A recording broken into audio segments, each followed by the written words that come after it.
কথা হচ্ছে তোমরা সব ওই আসল টাকার ওই কিস্তিটা সব নিয়ে এসেছো? আমি চাইলেই সব টাকা আজকে দিতে পারতাম, হ্যাঁ।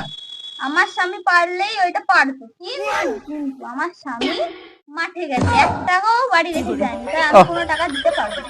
পারবে না? না। নেওয়ার সময় একদম ইচ্ছা ছিল তখন গপ গপ করে টাকা ধরতার না তো। আর এই দেওয়ার সময় এরকম বলছো, নেহা তুমি ভালো মানি বলে তোমাদের 1 সপ্তাহ ছেড়ে দিলাম। আচ্ছা, ওই আপনারটা বলুন তো। আমি ওই 500 টাকা দেবো আর 5,000 টাকা পরে দেবো। রে বাবা, এ কাদের কাছে এসেছি। যাও যাও যাও, তোমাদের মনে হয় চড়িয়ে গা লম্ব করে দিয়ে লোন নেওয়া বন্ধ করে দেই, যাও এখান থেকে। ঠিক আছে, পরের সপ্তাহে যেন 2 সপ্তাহের কিস্তি আর আসল টাকা যেন পাই। ঠিক আছে, পাবে না। উফ, আর তো সহ্য করা যাচ্ছে না। বলছি ওই আপনার লোনটা রেডি আছে তো? আমার আবার লোন দিতে হবে?